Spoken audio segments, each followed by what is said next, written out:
저는 오늘 1절로 7절 말씀을 통하여서 하나님의 인도하심이라는 제목으로 말씀을 선포하겠습니다. 떠난다는 것은 우리의 삶 속에 반복되는 일상인 것 같습니다. 그렇다면 왜 떠남이 필요할까요? 떠남은 물리적인 떠남도 있을 수도 있고 공간적인 떠남, 또한 삶의 습관에서 떠남, 다양한 이유가 있을 것입니다. 우리의 신앙생활에도 떠남에서 떠남으로 가고 있는 믿음의 여정이 아닌가 싶습니다. 오늘 본문의 야곱은 뜻하지 않는 여정으로 떠나게 됩니다. 죽은 줄만 알았던 그 아들이 살아있다는 소식을 듣게 됩니다. 그것도 그때 당시의 대제국인 애굽의 총리가 되어 있다는 것입니다. 그리고 먹고 사는 곡식단을 지고 있다는 거예요. 그런데 야곱은 이 소식을 듣고 믿지 않았어요. 믿어지지가 않는 거예요. 왜냐하면 죽은 줄만 알았던 아들이었기 때문이었습니다. 그러자 그 앞에 한 수레가 놓여 있는 것을 보게 됐어요. 아, 사실이구나. 나와 우리 가족들을 초청한 것이, 바로왕이 초청한 것이 사실이구나. 모든 재산을 정리해서 애굽으로 내려가게 됩니다. 내가 죽기 전에 내 사랑하는 아들을 보아야 되겠다 하고 애굽으로 내려가게 됩니다. 그런데 야곱은 내려가다가 브엘세바에 머무르게 돼요. 왜 브엘세바에 머물렀을까요? 본문의 1절에 다 같이 한번 읽어보겠습니다.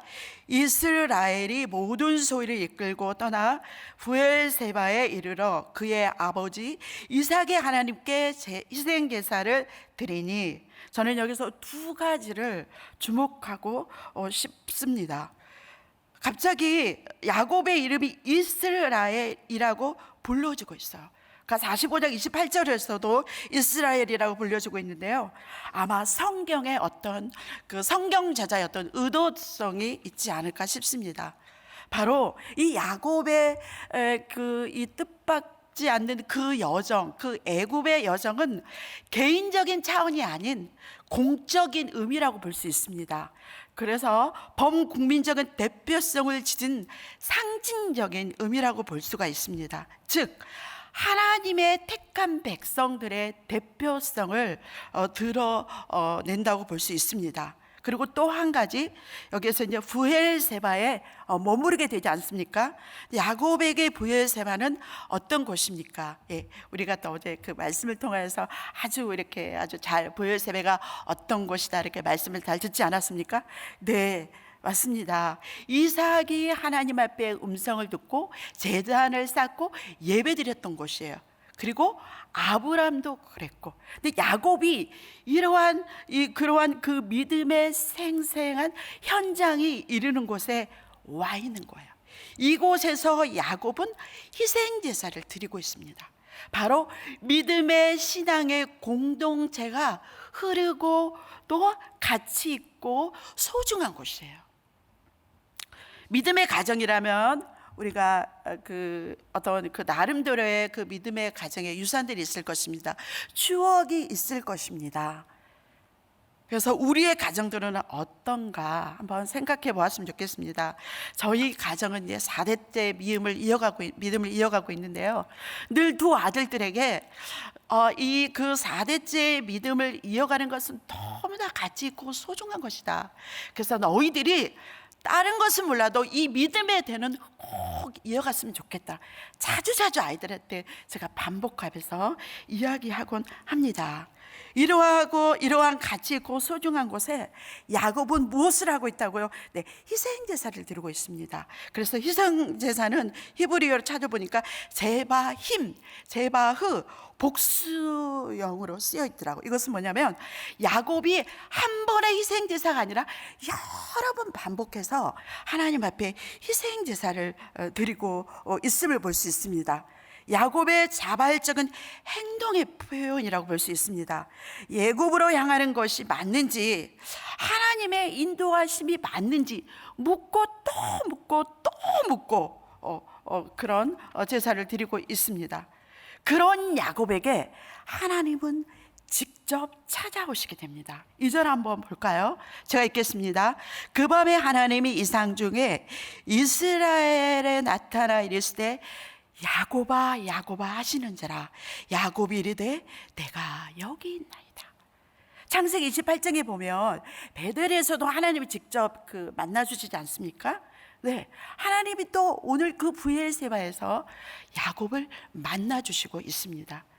왜 우리가 가끔 이렇게 힘들거나 지쳐있거나 그러면 생각지도 못한 왜 1호 문자, 뭐 전화 한 통을 받게 되고 굉장히 하나님이 보낸 1호자구나 이렇게 기쁨을 가질 때가 있잖아요. 그러면서 우리가 다시 또 내가 하나님 앞에 사명자답게 살아야지 이렇게 추스릴 때가 있지 않습니까? 근데 그렇게 인간을 통하여서 1호를 받는데 하물며 하나님이 직접 나타나서 야곱아 야곱아 부르시는 거예요. 굉장히 1호가 됐을 것 같아요. 그 야곱의 그 힘든 그 마음, 하나님 앞에 희생제사를 드리고 있을 때 하나님 앞에 몸부림치면서 계속 물었을 때 그 얼마나 1호가 되고 힘이 되었을까 생각이 듭니다. 우리도 왜 기도할 때 또한 이렇게 생각나는 성도님들 계시잖아요. 그 성도님들은 어떻게 계신가? 그리고 이제 막 카톡이나 전화하면 저 하나님이 보낸 1호자라고 막 저희 교육자들도 그런 경험들을 많이 하잖아요. 예, 그렇습니다. 그래서 하나님께서는 야곱을 부르시고 나서 3절에 이렇게 말씀하고 있습니다. 다 같이 한번 읽어보겠습니다. 하나님이 이르시되 나는 하나님이라 내 아버지 하나님이니 애굽으로 내려가기를 두려워하지 말라. 내가 거기서 너로 큰 민족을 이루게 하라. 나는 내 하나님이야. 어디서 급조된 하나님이 아니야. 나는 전능자라. 나는 스스로 있는 자라. 우주 만물을 통치하신 주권자여 신실한 거룩하신 하나님이다. 그리고 내 아버지와 함께 하신 하나님이다. 그리고 나서 하나님께서 3가지를 말씀하십니다. 우리가 조금 전에 읽었듯이 애굽으로 내려가라. 이민 가는 것을 허락하게 돼요. 이 애굽으로 이주하는 가정은 하나님께서 아브라함과 약속하신 말씀이 이루어진 것입니다. 창세기 15장 13절로 14절 다 같이 한번 읽겠습니다. 시작.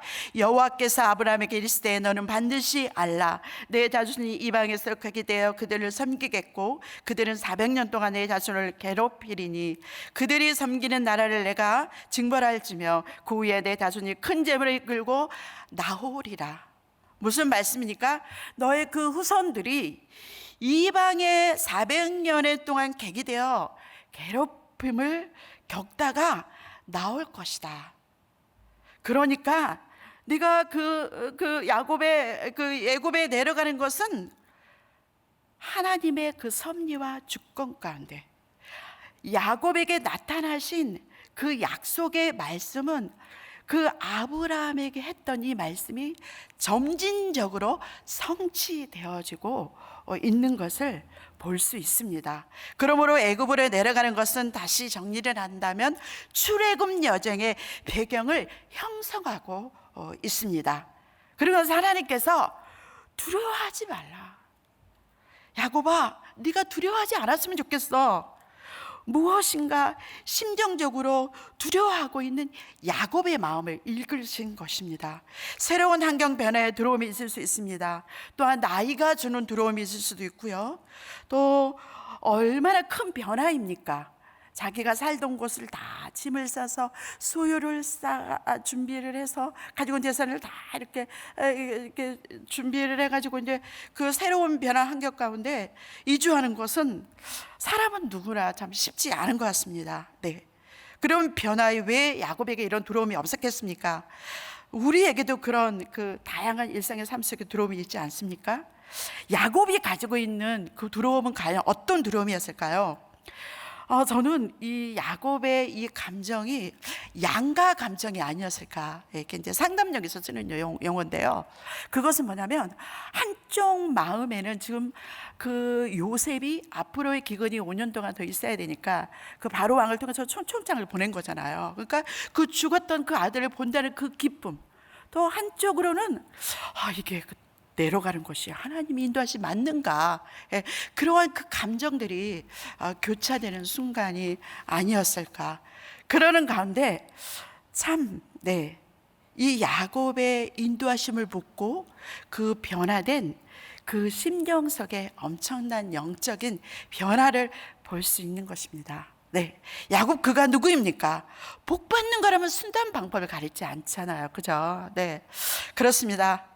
그런데 여기에서 그 하나님의 뜻을 묻는 거 보면 어떠한 그 좋은 것이 내 삶 속에 올지라도, 주어질지라도 이제는 하나님이 말씀하시면 가겠습니다. 하나님이 멈추라고 하면 멈추겠습니다. 이러한 야곱의 삶의 가치관이 바뀌어진 것입니다. 그것은 하나님께서 야곱을 통하여서 모진 세월 동안 훈련한 것입니다. 그의 온 전 인격이, 세포 마디마디가 이제는 그 모든 그 생각들이 하나님께 집중되고 있음을 볼 수 있습니다. 하나님을 그만큼 의지했던 것입니다. 사랑하는 성도 여러분, 코로나19가 장기가 되면서 언제나 끝날까? 미래의 모습들에 또한 두려움이 엄습해 있지는 않습니까? 시편 53편 3절의 시편 기자는 이렇게 이야기하고 있습니다.